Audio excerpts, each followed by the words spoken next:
এই জন্য মুনি ঋষিগণ বলেছেন যে নিরামিষ আহার করো, ভগবানকে ডাকো।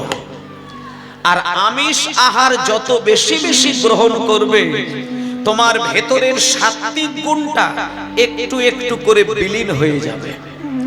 আর সেই ক্ষেত্রে তোমার হয়ে যাবে কি না, তামসিক গুণ আর রাজসিক গুণ এই দুটোতে তুমি বলবান হয়ে উঠবে।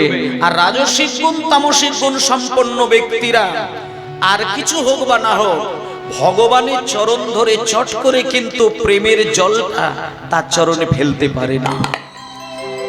কারণ যিনি রাজসিক গুণের অধিকারী, তিনি সংসারের জন্য কাঁদবে, কিন্তু ভগবানের সেবার জন্য কাঁদতে জানে না। যিনি তামসিক গুণের অধিকারী, তিনি সংসার চালানোর দায়িত্ব নেবে, কিন্তু ভগবানকে ডাকার জন্য তীব্র যে ব্যাকুলতা, সেটা কিন্তু হৃদয় মাঝে সে তৈরি করতে পারবে না। তাই জন্য অনেকে চিন্তা করে যে আমিষ আহার আর নিরামিষ আহার আত্মশুদ্ধ থাকলে হয়ে যায়, কিন্তু শোনেন, খাবারের উপরে দেহ ঠিক থাকে, দেহের উপরে প্রাণ ঠিক থাকবে, প্রাণ ঠিক থাকলে সেই প্রাণময় ভগবানকে ঠিক রাখা যাবে। তাই জন্য আজকের এই হরিবাসর এমন একটি পবিত্র জায়গা। তবে আমি আপনাদের করজোড়ে বিনয় করে বলে যাই, যারা আমিষ আহার ছাড়তে পারেননি তাদেরকে আমি 21টা দিনের বিধান দেব। 21টা দিন আপনি সম্পূর্ণরূপে নিরামিষ আহার গ্রহণ করে দেখুন।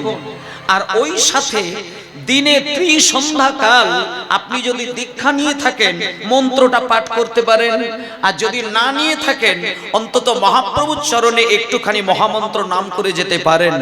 21টা দিন নিরামিষ আহার করুন, নামের মধ্যে মন বসিয়ে দিন, আর ব্যাকুল প্রাণে তাকে হৃদয়ে রাখার জন্য বাসনা তৈরি করে দেখুন।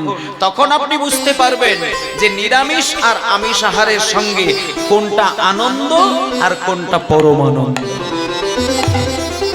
আনন্দ তোমাকে সুখ দেবে, আর পরমানন্দ তোমাকে শান্তি দেবে। সুখের সঙ্গে শান্তি এত বিরাট পার্থক্য। তুমি মাছ মাংস খেলে সুখ পাবে, কিন্তু ওটা পরমানন্দ নয়। কিন্তু নিরামিষ আহার করে গোবিন্দ নয়নের জলে তাকে ডাকলে সেখানে শান্তি পাবে, সেটাই হলো পরমানন্দ।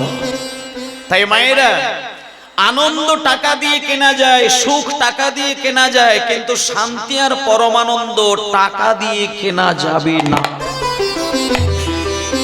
এটা একান্তভাবে চৈতন্য দেবের চরণের অমৃত।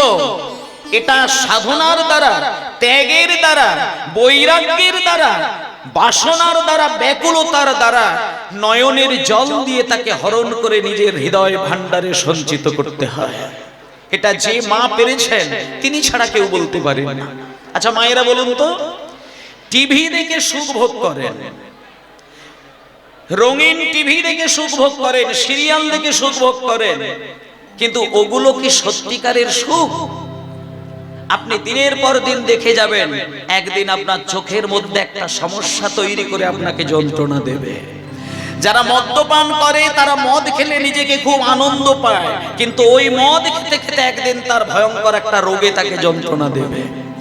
যারা এসি ঘরে ঘুমায় তারা খুব সুখ পায়, কিন্তু এই প্রকৃতির গরম ঠান্ডা বাতাস গ্রহণ করে তাদের যে আনন্দ, এসি ঘরে দিনের পর দিন কাটাতে গেলে তার শরীরে হাজারো সমস্যা ধরা দেয়। তাহলে ওগুলো সুখ, কিন্তু ভবিষ্যতে কষ্ট দেয়। কিন্তু যে সুখের মধ্যে কষ্ট আছে পরে, সেটা মুনি ঋষিগণ বলছেন ও সুখ মানুষকে শান্তি দেবে না। কিন্তু মনে করুন, রাত্রির জেগে জেগে ভগবানের নাম শ্রবণ করছেন, তাতে আপনি যে আনন্দটা পাচ্ছেন, ওটা কি আপনাকে কোনোদিন কষ্ট দিতে পারে? না খেয়ে দে তীর্থে তীর্থে বেড়ালে ভক্ত যে সুখ পায়, এই সুখ মানুষকে কোনোদিন কোনো কষ্ট দেয় কি? দেবে না। কেন না, এগুলো সরাসরি গোবিন্দের কৃপা। এগুলো যত বেশি করে গ্রহণ করবে, এ জন্ম শুধু নয়, জন্ম জন্ম ধরে তার অন্তরের পরমানন্দকে আস্বাদন করবে। তাই ভক্তমণ্ডলী মায়েরা, আজকের এই পবিত্র হরিবাসরে আপনারা বীরভূম জেলার মানুষ, বীরভূম জেলা এমন একটি জেলা, এটা আপনাদের সামনে বলাই ভালো, পশ্চিমবঙ্গ শুধু নয়, সারা বাংলার মধ্যে, সে পূর্ববঙ্গ হতে পারে, পশ্চিমবঙ্গ হতে পারে, উত্তরবঙ্গ হতে পারে, যে কোনো জায়গায় হতে পারে, সব থেকে যদি বিচার বিশ্লেষণ করে দেখা যায়, এই বীরভূম জেলা হচ্ছে এমন একটি জেলা, সব থেকে ধন্য হলো বীরভূম জেলা। কারণ এই মাটিতে সাক্ষাৎ জগৎপতি ভগবান কৃষ্ণ, যাকে তার আরাধনার শ্রেষ্ঠ সম্পদ বলে মনে করতেন, সেই আরাধনার বস্তু হলেন জগৎ জননী মহামায়া। তিনি তার 51 অংশের মধ্যে একসঙ্গে 5টা অংশ বীরভূমের মাটিতে রেখে দিয়ে গেছেন, যেটা আর কোনো জায়গায় হয়নি। উড়িষ্যা এত বড় রাজ্য, যেখানে মা কৃপা করে একটি জিনিস দান করেছেন, যেটা মায়ের নাভিটা সেখানে রেখে দিয়েছেন। উড়িষ্যার জাজপুর বলে একটি জায়গা, আপনারা জানেন, সেই জাজপুরে মা তার নাভি অংশটুকু দান করেছেন। এত বড় রাজ্যের মধ্যে একটা, আর সারা বাংলার মধ্যে থাকা এই বীরভূম ক্ষুদ্র একটি জেলা, তার মধ্যে জগৎ জননী মা সতী, তিনি তার 51 অংশে 5টা অংশ কৃপা করে বীরভূমের মাটিতে দান করেছেন। আমরা ধন্য। আর শুধু তাই নয়, এই 5টি জিনিস বড় কথা নয়, এই পথ দিয়ে চৈতন্য মহাপ্রভু গমনাগমন ঘটেছে, তার চোখের জল হাজার বিন্দু মাটিকে ধন্য করেছে, আর তার পদধূলি এই বীরভূম জেলার মাটিকে ধন্য করেছে। নিতাই গৌর প্রেমানন্দে হরি বল। তাই এই মাটিতে বসে, নিতাই গৌর হরি বল, এই মাটিতে বসে অনায়াসে মানুষ ভগবান পেতে পারে। যেখানে মা তার কৃপা রেখে যায়, সেখানকার সন্তান কোনোদিন বঞ্চিত হবে না। কারণ একটা কথা বলি, কেউ যদি মায়ের কোলে বসে মায়ের চরণ সেবা করে মাকে কাঁদাতে পারে, সেই সন্তানের জীবনে কোনো দিন অভাব হতে পারে না। সেই জন্যে মাকে শক্তি প্রদায়িনী বলে। কোন সন্তান যদি পাপের জোরে নিজে দুর্বল হয়ে যায়, মা যদি তাকে দয়া করে তার শক্তির কিঞ্চিত অংশ সন্তানকে দিয়ে দেয়, সেই শক্তি পেয়ে সন্তান বিশ্ব ব্রহ্মাণ্ডের মালিককে চরণ সান্নিধ্য পেয়ে যায়, মালিকের চরণ সান্নিধ্য পায়। তাই আজকে আমরা এই পবিত্র জায়গায় এসেছি। চলুন বৈষ্ণব পদাবলীর একটু সংক্ষিপ্ত ব্যাখ্যা শ্রবণ করে আজকের প্রথম দিনে, যেহেতু এখানে বৈষ্ণবের দল আছেন, আপনারা বৈষ্ণবের দল এই কারণে বললাম, কে বৈষ্ণব আর কে অবৈষ্ণব, কে ব্রাহ্মণ কে অব্রাহ্মণ, কে ভক্ত আর কে অভক্ত, কে ধনী কে দরিদ্র, আমাদের ক্ষুদ্র বুদ্ধি দিয়ে কিন্তু আমরা বিচার করতে পারি না। তবে উপরের দিক থেকে বিচার করলে যেটা বোঝা যায়, যে মাটিতে মহাপ্রভু বিশ্রামের জন্য সময় দিয়েছেন, সেইখানকার মানুষ যে পরম বৈষ্ণব হবেই হবে, এ বিষয়ে আমার কোনো সন্দেহ নেই। তবে হতে পারে সেটা বাইরের দিক থেকে নয়। বাইরে বৈষ্ণবের আচরণ আর ভেতরে যদি অমানুষের আচরণ হয়, তাকে তো বৈষ্ণব ধরা যায় না। অন্তর মাঝে কতটুকু বৈষ্ণবত্বের ছোঁয়া রয়েছে, সেটাই হবে বৈষ্ণব। তাতে যদি মালা নাও থাকে, তাতে যদি তিলক সভা নাও থাকে, তাতে যদি তার শাস্ত্র জ্ঞান নাও থাকে, তাতে যদি তার দেশ বিদেশে ঘোরা নাও হয়, ভেতরে বৈষ্ণবত্বের ছোঁয়া যদি থাকে, ভগবান তাকে পরম বৈষ্ণব বলেই মানে। নিতাই গৌর হরি বল, নিতাই গৌর হরি বল, নিতাই গৌর হরি বল। গৌরাঙ্গ মধুর লীলা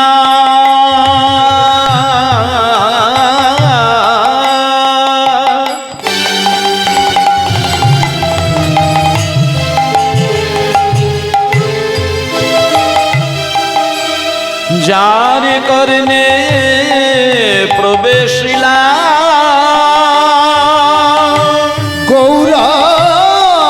গৌরাঙ্গে, আমার গৌরাঙ্গে মধুর লীলা, যার করনে প্রবেশিলা গৌরাঙ্গ মধুর লীলা।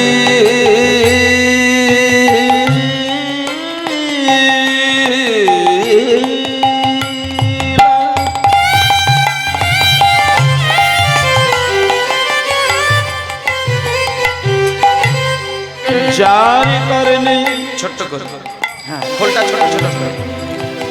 আচ্ছা বামাটা একটু মনিটরটা কম করে দাও, বামাটা। যার কারণে প্রবেশিলা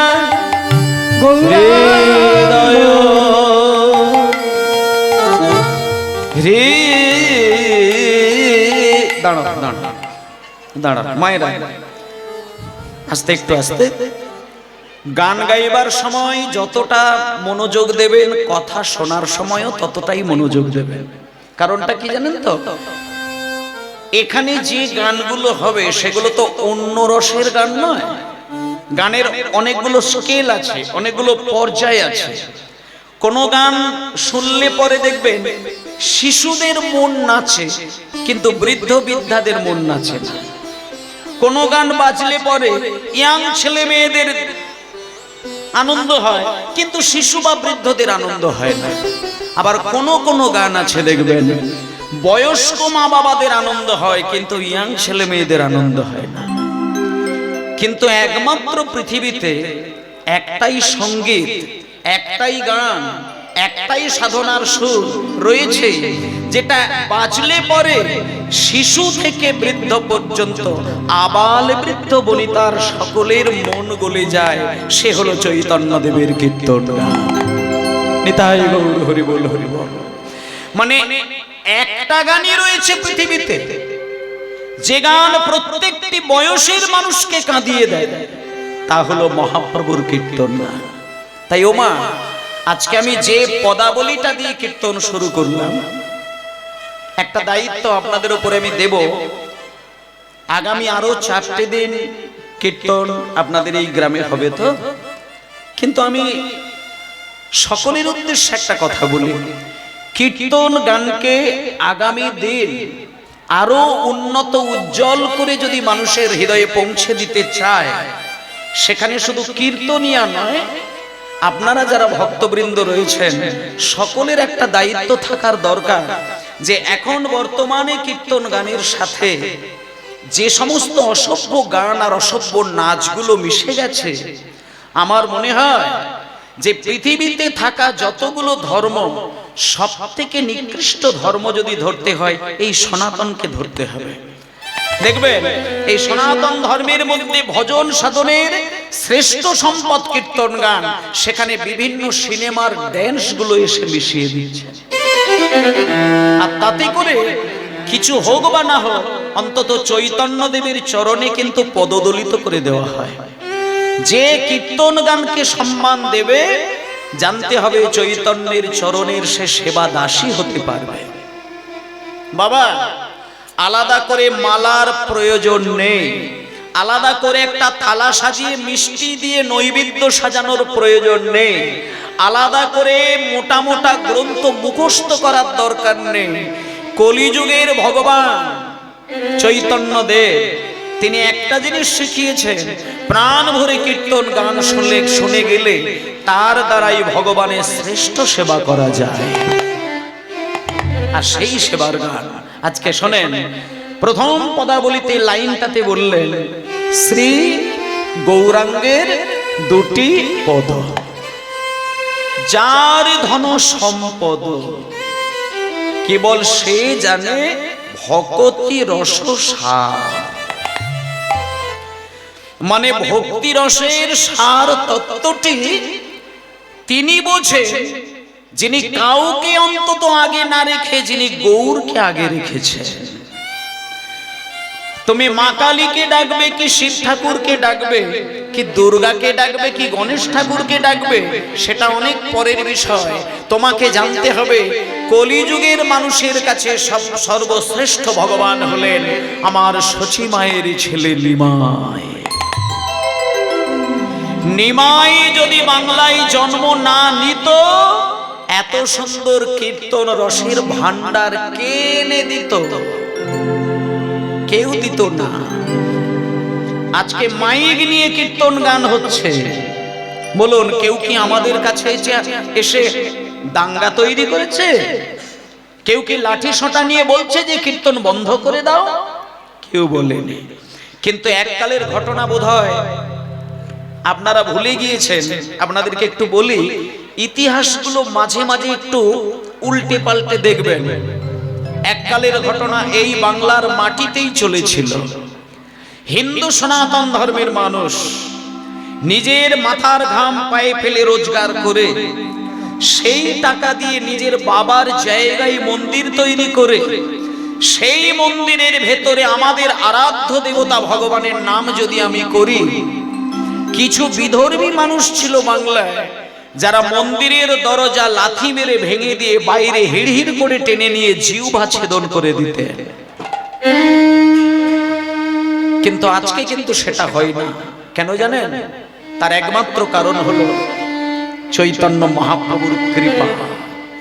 চৈতন্যদেব বাংলায় এসেছিলেন বলে কলির মানুষ উচ্চৈস্বরে হরিনাম করার সাহস পেয়েছেন, তা না হলে পেত না। তাই জন্য আমি আপনাদেরকে বলতে চাই একটাই কথা, রাধে রাধে বলে কাঁদবেন, কৃষ্ণ কৃষ্ণ বলে কাঁদবেন, রামচন্দ্রের নাম নিয়ে কাঁদবেন, নারায়ণের নাম নিয়ে কাঁদবেন, কিন্তু এটা অনেক পরের কথা। তার আগে নিতাই গৌরের নাম নিয়ে কাঁদার চেষ্টা করবেন। ভক্ত যদি নিতাই চরণে চোখের এক ফোঁটা জল না দিতে পারে, ভক্ত যদি গৌর চরণে চোখের এক ফোঁটা জল না দিতে পারে, নারায়ণের নাম নিয়ে রামচন্দ্রের নাম নিয়ে রাধে বলে কাঁদলেও ওনারা কিন্তু খুশি হবেন না। যে নিতাই বলে কাঁদবে, যে গৌর বলে কাঁদবে, তাকে রাধারানীর নাম ধরতে হবে না, তাকে কৃষ্ণের নাম বলতে হবে না। নিতাই গৌরকে ডাকলে পরে ৩৩ কোটি দেবতা অযাচিত ভাবে সে তাকে কৃপা করে দেয়। তাই জন্য পদাবলিতে বললেন, শ্রী গৌরাঙ্গের দুটি পদ, যার ধন সম্পদ সে জানে ভকতি রস। পরের লাইনে বললেন, গৌরাঙ্গ মধুর লীলা যার কর্ণে প্রবেশিলা, হৃদয় নির্মল ভেলতা। বাবা, গৌরাঙ্গের নাম যদি কানে শোনেন, মানে মনে করুন আজকে আপনারা কীর্তন শুনবেন বলেই স্নান টান সেরে এসে বসেছেন, তাহলে এখানে দুটো কাজ হচ্ছে, এক হচ্ছে কীর্তন, আরেকটি হচ্ছে শ্রবণ। আমি বলছি, আপনারা শুনছেন, তাহলে যারা নাম শোনে তাদের কি কোনো উপকার হয়? হয় কি? যদি হয়ে থাকে তাহলে সেটা আমাদের জানার একান্ত দরকার। আপনি বলুন, যারা গৌরাঙ্গের কথা মন দিয়ে শুধু শুনে যায় কিন্তু কিচ্ছু বলে না, তাদের কি উপকার হয়? তাতে করে পদকর্তা সুন্দর করে লিখে আমাদেরকে সংবাদ দিলেন যে, হে বাঙালিগণ, গৌরের নাম বললে কি উপকার হয় দেখে যাও। গৌরাঙ্গ মধুর লীলা যার কর্ণে প্রবেশিলা, গৌরাঙ্গ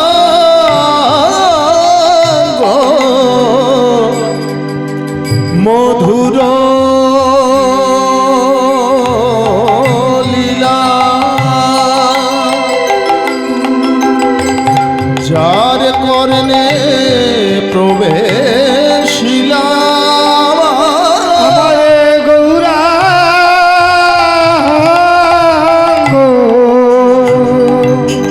মধুর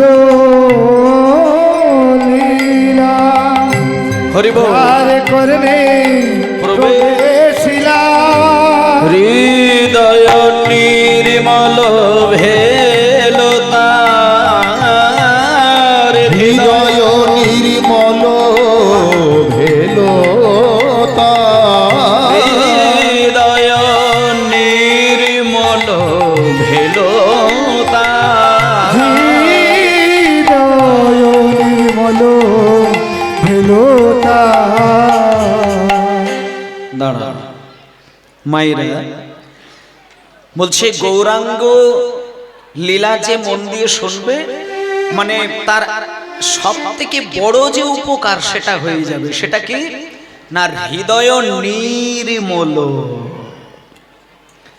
মানে মনটা পরিষ্কার হয়ে যাবে।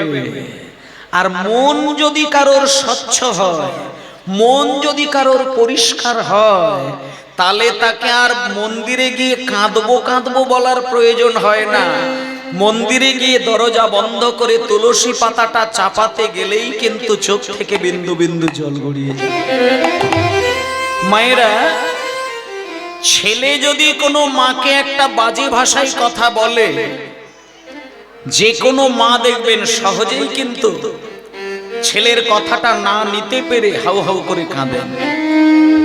স্বামী যদি স্ত্রীকে কোনো বাজে কথা বলে, কাঁদতে কাঁদতে বালিশটাকে সম্পূর্ণ ভিজিয়ে দেয়, কিন্তু মন্দিরে গিয়ে ভগবানকে ঘন্টার পর ঘন্টা ডাকতে গিয়ে চোখ থেকে জল দিয়ে কিন্তু গোবিন্দের চরণটাকে ধোয়াতে পারে না। আমরা আসলে ভগবানের চরণে জল ফেলতে গেলে যতটুকু প্রেম ভক্তির দরকার, সেই ভক্তির কণা মাত্র তো হৃদয়ে ধরতে পারি না। আমি আমার নিজের ঠাকুরমাকে দেখেছিলাম, নিজের ঠাকুরমা যত রাত্রিতেই ঘুমাতে যাক না কেন, ঘড়িতে 4টে বেজে গেলে ঠাকুরমাকে বিছানাতে কেউ শুইয়ে রাখতে পারতেন না। আমার নিজের ঠাকুরমা 4টের সময় ঘুম থেকে উঠে প্রথম ঠাকুরমার কাজ শঙ্খধ্বনি দিয়ে সারা বাড়িটা মঙ্গল ধ্বনিতে ভরিয়ে দিতেন। তাই আমি মায়েদেরকে একটা দায়িত্ব দেব, আগে বাড়ির পরিবেশটাকে মঙ্গল করবেন, সুন্দর করে ভক্তির একটা বাতাবরণ তৈরি করবেন, আর সেইখানে গোবিন্দের চরণটাকে বসানোর জন্য আপনি নিজ দায়িত্বে আপনার ওই চামড়ার চোখ থেকে দুবিন্দু প্রেমের বন্যা গড়িয়ে দেবেন।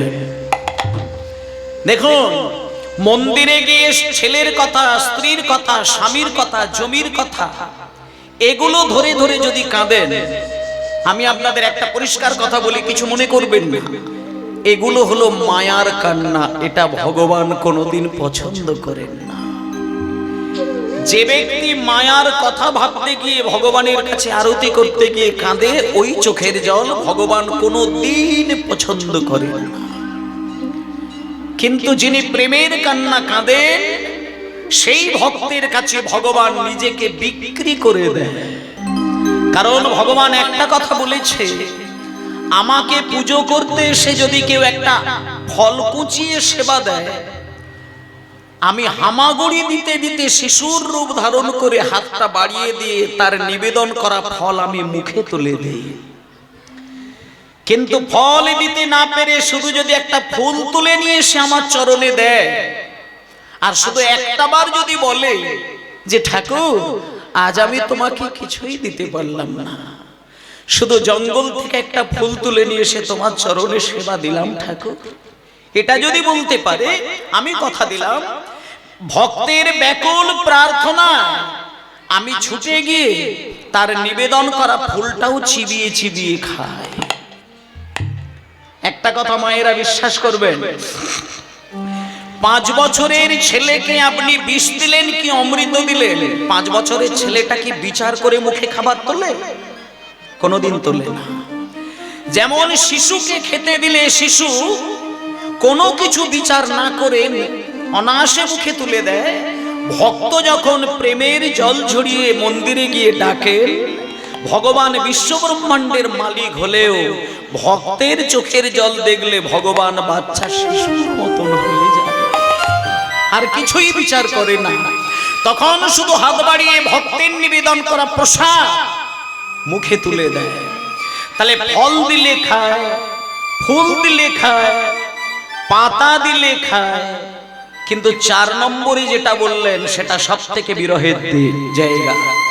শেষে ভগবান বললেন, কোনো কিছু না দিতে পেরে শুধু দরজা জানালা বন্ধ করে, হাত জোড় করে, চোখটা বন্ধ করে শুধু যদি আমার কাছে এসে ভক্ত বলে যে ঠাকুর আজ আমি তোমাকে কিছু দিতে পারলাম না, শুধু দুবিন্দু নয়নের জলে তোমায় সেবা দিলাম ঠাকুর, আমি কথা দিলাম কিচ্ছু দরকার নেই, শুধু আমার কথা মনে করে 2 ফোঁটা নয়নের জল আমার চরণে যদি দিতে পারে, আমি নিজেকে চিরকালের জন্য ভক্তের কাছে বিক্রি করে দেই। নিতাই গৌর প্রেমানন্দে হরি বল। তাই ভগবান ভক্তের যে জিনিসটা দরকার সেটা হলো প্রেম সুধা, আর প্রেম সুধা যদি ভক্তকে আনতে হয় তাহলে তার মনটাকে পরিষ্কার করতে হবে, আর মন পরিষ্কার যদি করতে হয় তাহলে গৌরাঙ্গের কথা কিন্তু তাকে শুনতে হবে। এটা 2 নম্বর উপকার। এবার 3 নম্বরে কি বললেন? যে গৌরাঙ্গের নাম লয় তার হয় কৃষ্ণ প্রেমোদয়। ও গো যে গৌরাঙ্গের নাম লয় তার হয় কৃষ্ণ প্রেমোদয়। আহা মরি রে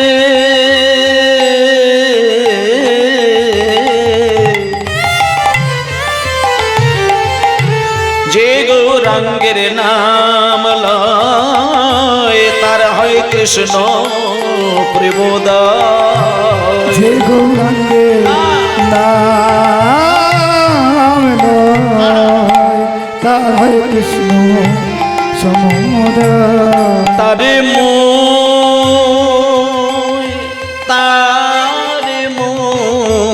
যাই বলে হারে। ও গো তার মই যায় বলি হারে। তার মই যায় বলি হারে। গৌরাঙ্গ নামেতে ঝুরে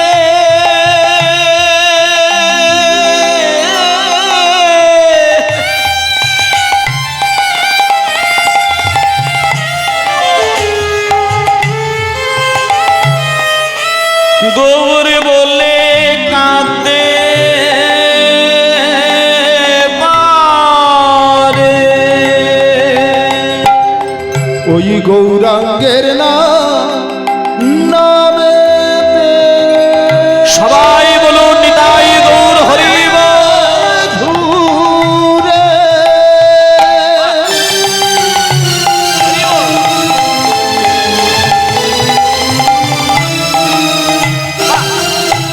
গৌর বলে কাঁদতে পারে।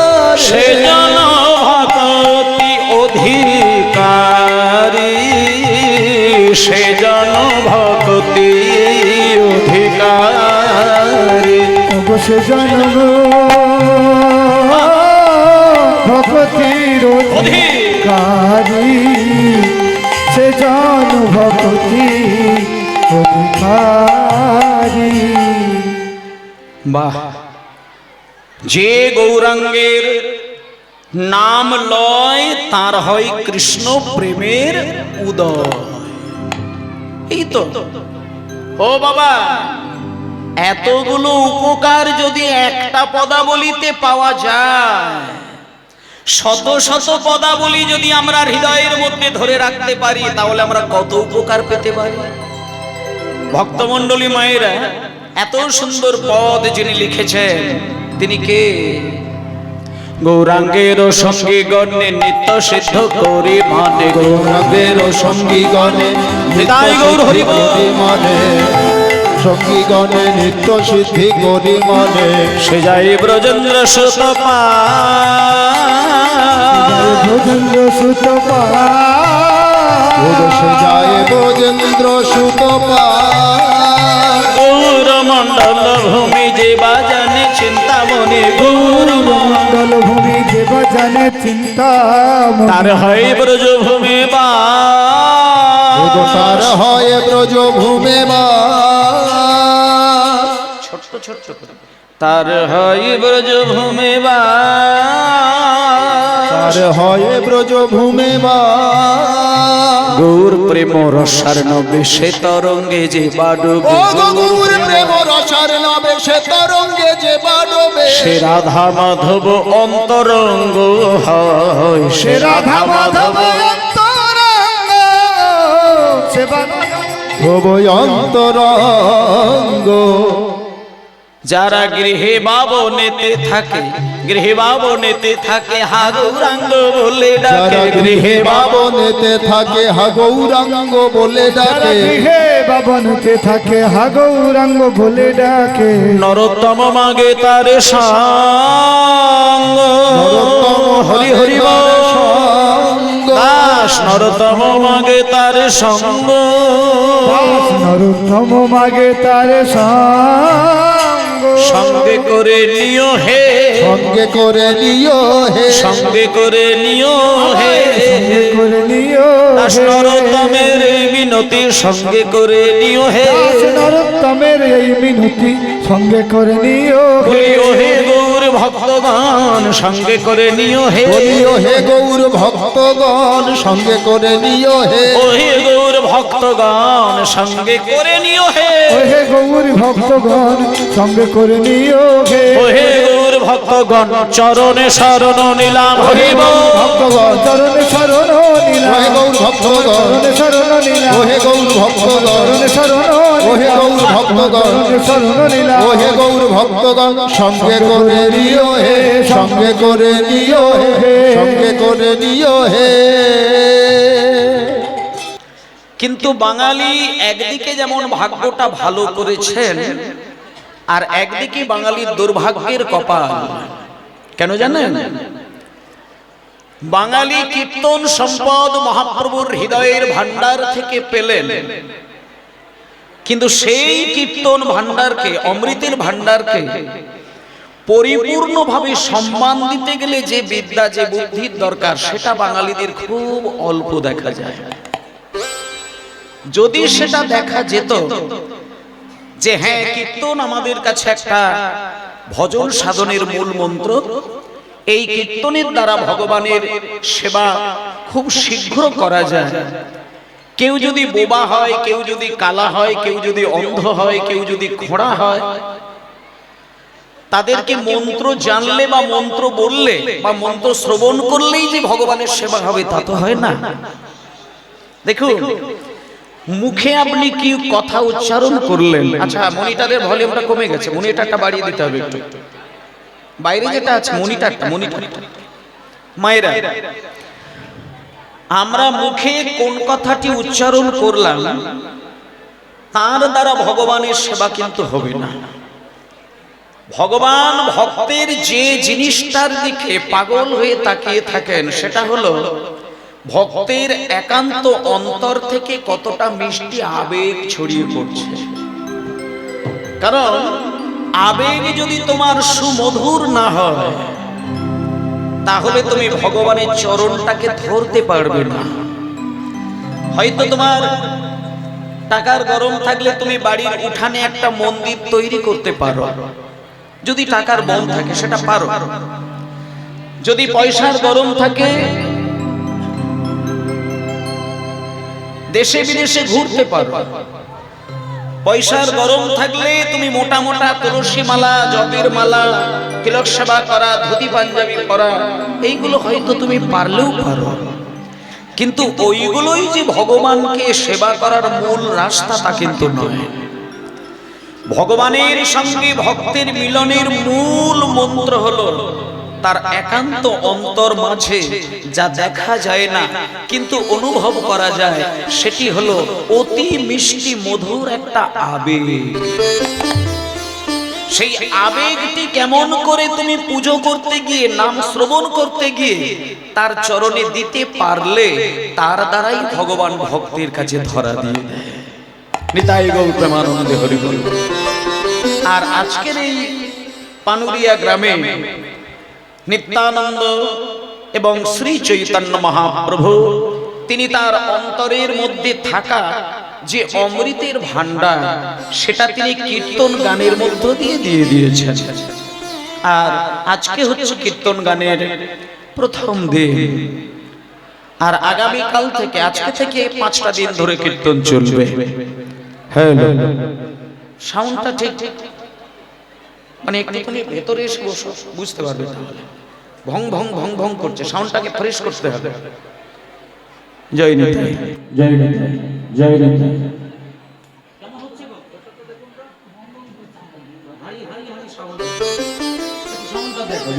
নিতাই গৌর হরি বল। হ্যালো হ্যালো, সাত করে সাত করে সাত করে। হ্যালো হ্যালো, জয় নিতাই।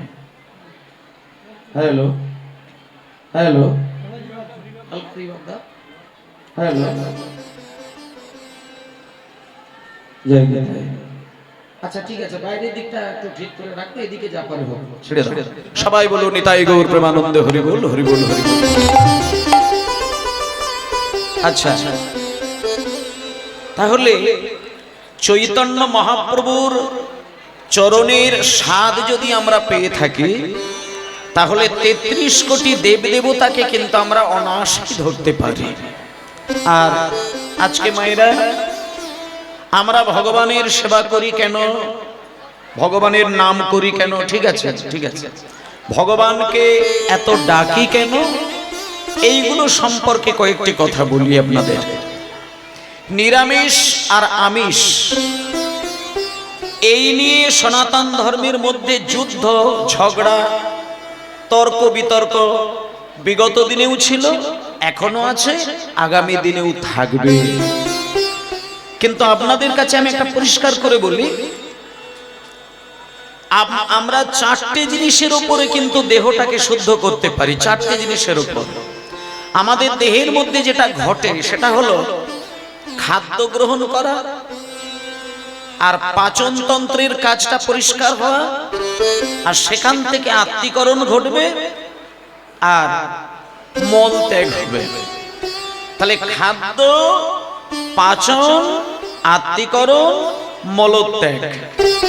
এবার এই যে 4টে জিনিসের কথা বললাম, এর মধ্যে আত্মীকরণের কাজ, আর পাচনতন্ত্রের কাজ, আর মলত্যাগের কাজ, এগুলো কিন্তু আমাদের দায়িত্বের মধ্যে পড়ে না, ওটা দেহের সিস্টেম অনুসারে চলবে। কিন্তু খাদ্য গ্রহণ করাটা কিন্তু একান্ত আমাদের নিজের ব্যক্তিগত রুচির উপরে চলে। কিন্তু আপনাকে এই দায়িত্ব নিতে হবে যে আমি কোন খাদ্য গ্রহণ করলে আমার পাচনতন্ত্রের কাজ, আর আত্মীকরণের কাজ, আর মলত্যাগের কাজটা সুস্থ সবল হয়। এটার উপরে কিন্তু তোমার এই দেহের মধ্যে থাকা যে প্রাণটা, এ কিন্তু সুস্থভাবে ভগবানের চরণে সেবা করতে পারবে। তুমি যদি খাদ্যের তালিকায় ভুল কিছু খাদ্য ছাপিয়ে দাও, তাহলে তোমার কিন্তু পরিপাক যন্ত্রের কাজটা কিন্তু ব্যাঘাত ঘটবে, আর সেখানে আত্মীকরণটা এলোমেলো হয়ে যাবে। আর আত্মীকরণ আর পরিপাক যদি একবার কারোর ব্যাঘাত ঘটে যায়, আমি সেখানে গ্যারেন্টি দিয়ে বলতে পারি সেই ব্যক্তি ভজন সাধনে মন কিন্তু স্থির করতে পারবে না।